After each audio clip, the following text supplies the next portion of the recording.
you use the lead well machines. How do you find them? There's a lot here. Yeah, they're very good. Easy to program, easy to maintain. What are you cutting most of the time on them? Are you cutting tricky materials? Very, very variable. We do a lot of aluminium, stainless, even plastic sometimes. It's not a standard reamer, it's more a drill. The drill is working in both of the materials, and we have different effects. Sometimes it's very abrasive in carbon fiber, and on the other hand side we have sticking material from titanium. 250 a year. Yeah, Wow, for all industries, you know. When we was out there last time, they were making speaker moulds. Yeah. Isn't there also a restaurant somewhere around there where they do huge steaks? Or Yes, something? yeah. Didn't you get mate to eat was it a 50 pounder? I can't remember the weight of it, but it was beautiful. Yeah. The chef, I think they did. Have you digested it yet? Swarf and chips we did in there.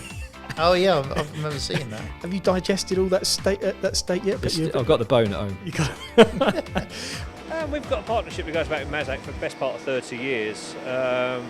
Get good backup service, they're good machines. The beauty is that once the operator knows one control, they can pretty much move between machines because the controls are so similar. The machines, for our industry, they've always been really good, performance-wise, accuracy-wise, and as the times have changed, the machines have developed, got faster, but we just like the rapport that we've built up with them over the years. And it's not just small turning centres and small machining centres available within this offer of buy now, pay summer 2020. No, it's gigantic machines like this Hwachon High-Tech 850L. It's a big machine shop though. How many machines have you got?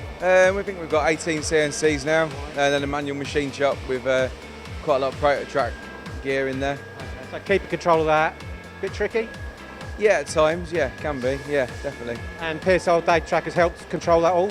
Yeah, it's made it a lot easier, yeah. So the machines in question are the Litz range of 5-axis machines. The first one here is the LU620, a 620mm X-axis on this machine.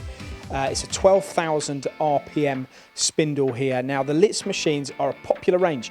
I can move them from machine to machine, so I'm not restricted to it being just on the one machine. I can move it to various other machines in the factory as long as they've been interfaced with the robot.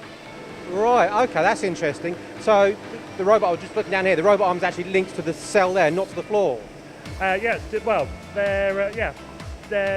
individually put in. There's a lot of feet on the floor where we can relocate them, and it's literally as simple as unplug them, pump truck underneath it, move it to the next machine, relocate it onto the feet, plug it back in, tell it's on that machine, and away you go, you're up and running, and you've got a robot on that machine now.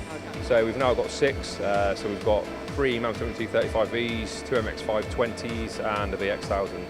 So what work are you doing here, David?